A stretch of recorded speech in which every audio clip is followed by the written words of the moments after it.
Please, if you have Madeleine, let her come home to her mummy, daddy, brother and sister. On the evening of May 3rd, 2007, in the seaside resort town of Praia da Luz, Portugal, 3-year-old Madeleine McCann vanished without a trace.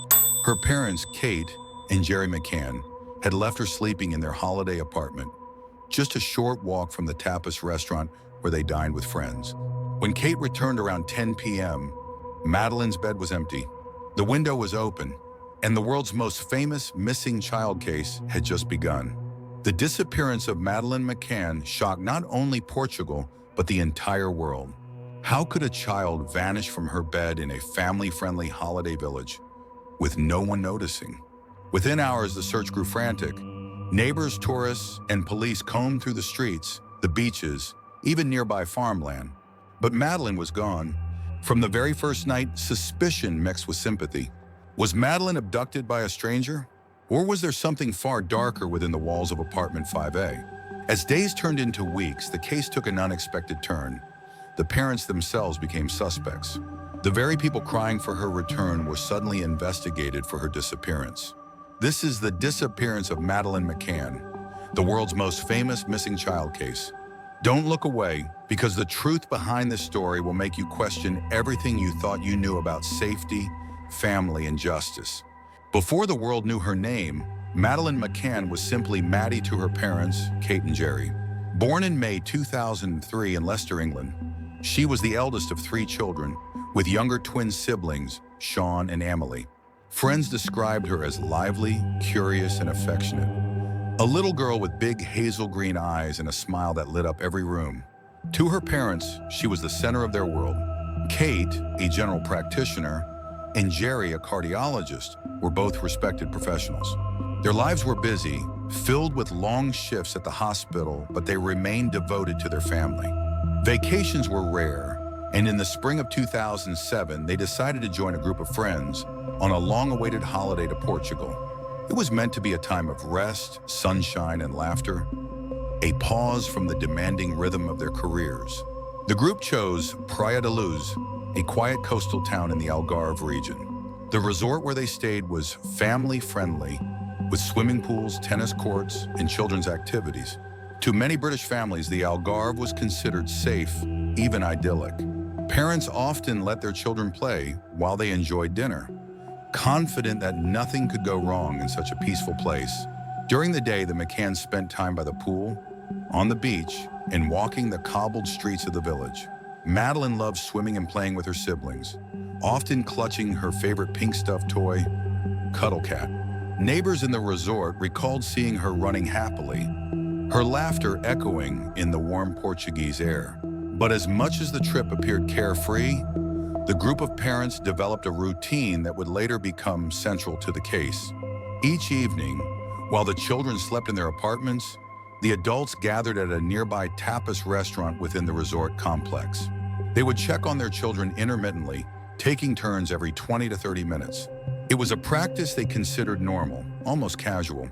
After all, the apartments were only a short walk away, and the group was within earshot of the block where the kids slept.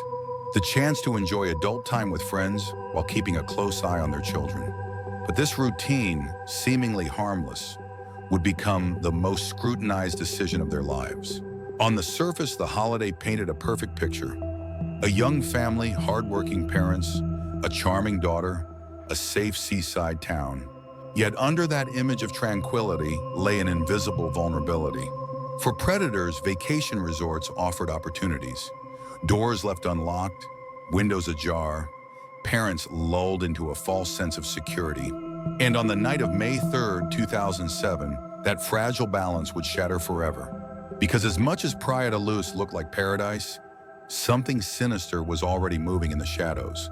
In the immediate aftermath of Madeleine's disappearance, the cracks in what seemed like a perfect holiday began to show. The decision of the McCanns and their friends to leave their children unattended, even with periodic checks, quickly drew public criticism. Some saw it as a lapse in judgment, others as an understandable attempt to balance parenthood with normal life. But for investigators, it became the first crucial question. Had opportunity been handed to a predator? Within days, conflicting statements emerged. Members of the holiday group, later dubbed the Tapas 7, gave slightly different timelines about who checked on which child and when. Small discrepancies became magnified under the spotlight. Did someone see a man carrying a child that night? Was the patio door left unlocked? Who last saw Madeleine alive? Witnesses reported suspicious figures near the resort in the days leading up to May 3rd. A man was seen loitering by apartment blocks, another collecting donations for a supposed orphanage. Some locals described strange men watching children on the beach, but none of these leads solidified into a clear suspect. The lack of immediate answers fed rumors, and rumors fueled suspicion. The Portuguese police initially focused on the theory of abduction.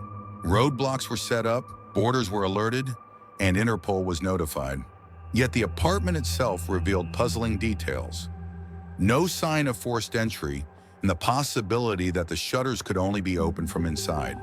Forensic teams searched for traces but found little beyond partial DNA that could not conclusively point to an intruder.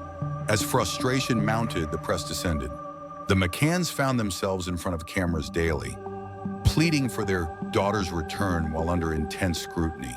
The world watched their every move, Jerry's composed statements, Kate clutching Madeleine's toy cat, their appeals broadcast across Europe.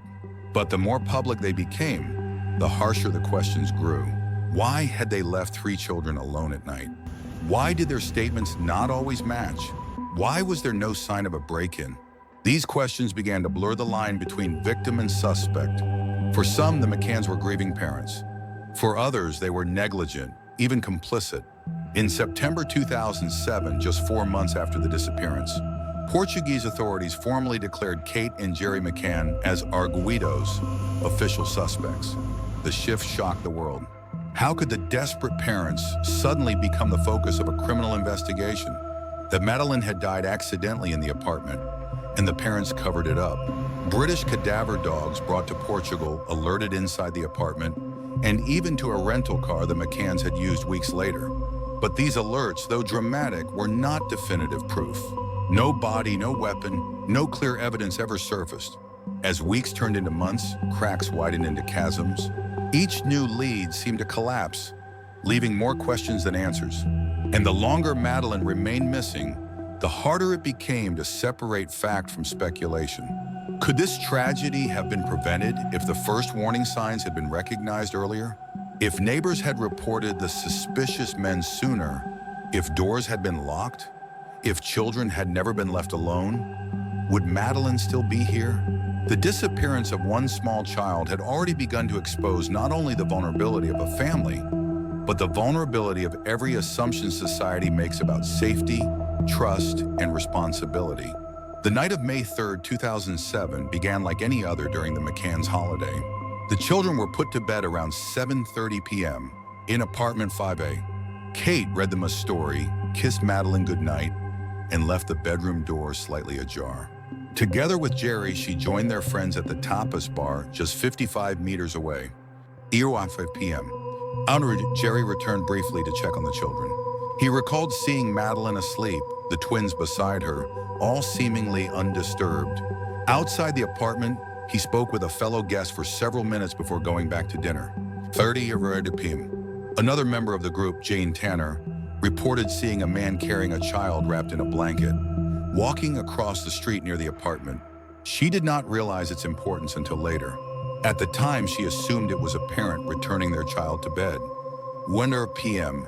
It was Kate's turn to check. She walked the familiar path back to 5A, but as soon as she entered, something felt wrong. The bedroom door was wider open than before. The window stood ajar. Madeleine's bed was empty. Kate rushed back to the restaurant, shouting the words that would forever haunt the group. "They've taken her!" Chaos erupted. Friends split up to search the resort. Staff were alerted, and soon dozens of people were combing the streets, alleys, and cliffs by the ocean. Portuguese police arrived quickly, but crucial hours slipped away. No roadblocks were set until morning, and border alerts were delayed. In those first golden hours of a missing child case, opportunities were lost. News spread like wildfire. By the next morning, Madeleine's face was on every front page in Portugal and soon across Europe.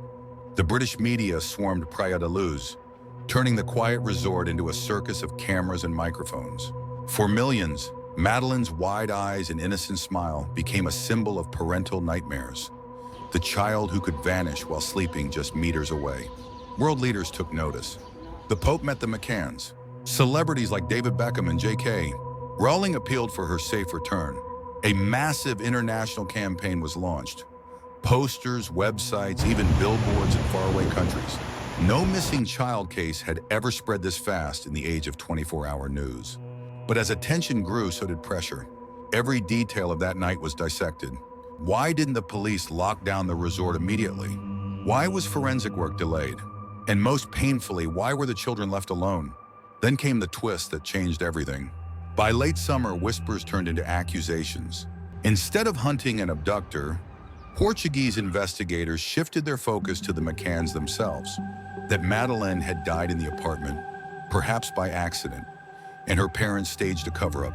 British cadaver dogs signaling in the apartment and rental cars seemed to support it. The press, once sympathetic, now splashed headlines suggesting guilt. What began as a desperate search for a missing girl was spiraling into a battle over truth, blame, and survival. For the McCanns, the tragedy was no longer just losing their daughter. It was being accused of causing her disappearance. When the Portuguese police declared Kate and Jerry McCann arguidos in September 2007, the case transformed. The grieving parents were no longer seen only as victims, but also as potential suspects. Overnight, the tone of coverage shifted. Sympathy turned into suspicion. Investigators believed Madeleine may have died in the apartment, possibly an accident, and that her parents had covered it up. They pointed to the cadaver dog's alerts and to DNA samples collected from the car the McCanns rented weeks after the disappearance. To the police, these details suggested the unthinkable, but the evidence was far from solid. The DNA samples were inconclusive, contaminated, or partial at best. The dog's alerts, while dramatic, were not definitive proof, yet the narrative had taken hold. Were Kate and Jerry hiding something? British media began running daily headlines, some sympathetic, others accusatory. Tabloids published rumors of sedatives, secret injuries, even marital strife. None were proven, but speculation sold newspapers. For months, the McCanns lived under the crushing weight of suspicion, forced to defend themselves while still searching for their daughter. The couple fought back. They launched the Find Madeleine campaign, hired private investigators, and held press conferences worldwide. They met with politicians, church leaders, and celebrities to keep Madeleine's face in the public eye. Their approach was unprecedented. Most missing child cases faded after weeks. The McCanns ensured theirs never did. Still, division deepened. Some saw them as devoted parents doing everything possible to find their daughter. Others saw their media presence as calculated, even manipulative. Was it grief or performance? The world could not agree. In July 2008, after nearly a year of scrutiny, Portuguese authorities lifted the arguido status of Kate and Jerry McCann, citing lack of evidence. Officially, they were no longer suspects, but by then, the damage was done. Their reputations were scarred, their privacy destroyed, their grief magnified by public judgment. And Madeleine? She was still missing. Alleged sightings in Morocco, Spain, even Australia. Each time, hope rose and fell. Private investigators chased theories ranging from child trafficking rings to lone predators. Theories about abduction clashed with theories of parental involvement. The case became a mirror, reflecting society's deepest fears and prejudices. Documentaries, books, and television specials kept the story alive. Some painted the McCanns as victims of police incompetence and media frenzy. Others suggested darker truths. In living rooms across the world, debates raged. Were they innocent parents devastated by tragedy, or were they guilty of a terrible secret? Years later, new evidence pointed toward convicted sex offenders who had been in the Algarve at the time. German prosecutors named Christian Bruckner, already imprisoned for unrelated crimes, as a prime suspect. Suddenly, the spotlight shifted again. Perhaps the McCanns had been right all along. Madeleine had been taken by a stranger. But even this development offered no closure. There was still no body, no definitive proof, no trial that could answer the haunting question. The fallout of the case went far beyond one family. It became a study in police failures, media exploitation, and the public's hunger for answers in the face of uncertainty. For some, the McCanns were symbols of resilience. For others, they were reminders of negligence. 17 years later, the disappearance of Madeleine McCann remains unsolved. A case without justice, without closure, and without the little girl whose face the world will never forget. 17 years have passed since the night Madeleine vanished from her bed in Praia da Luz. 17 years of questions without answers, of hope rising and falling, of a family trapped in a nightmare without end. Kate and Jerry McCann continue to search, clinging to the possibility that their daughter may still be alive. Every birthday, they release a new photo of what Madeleine might look like as she grows older. Every anniversary, they renew their appeal for information. For them, the case is not history, it is daily life, a wound that never closes. For the world, the disappearance of Madeleine McCann became more than one family's tragedy. It forced parents everywhere to confront the fragility of safety, the weight of responsibility, and the terrifying truth that sometimes, despite every precaution, children can vanish in an instant. It exposed the failures of police systems, the cruelty of speculation, and the limits of justice when evidence is scarce. The public's uneasy fascination with tragedy, millions followed every twist, debated every theory, dissected every photo of the McCanns. The line between compassion and voyeurism blurred, leaving a question not just about what happened to Madeleine, but about us, why we could not look away. Even now, the case is both open and unresolved. Files remain active, investigators continue to examine leads, and new suspects emerge. Yet without closure, the disappearance lives on in a space between fact and myth, part true crime, part modern legend. And so we are left with the most haunting question of all. Who was Madeleine McCann in your heart? Was she a victim of a ruthless predator, a child lost to chance, or the symbol of something we fear most, the loss of innocence itself? This is the disappearance of Madeleine McCann, the world's most famous missing child case. If you want to explore another family tragedy that shook the world, stay with us for our next story. Because behind every headline lies a human truth waiting to be uncovered.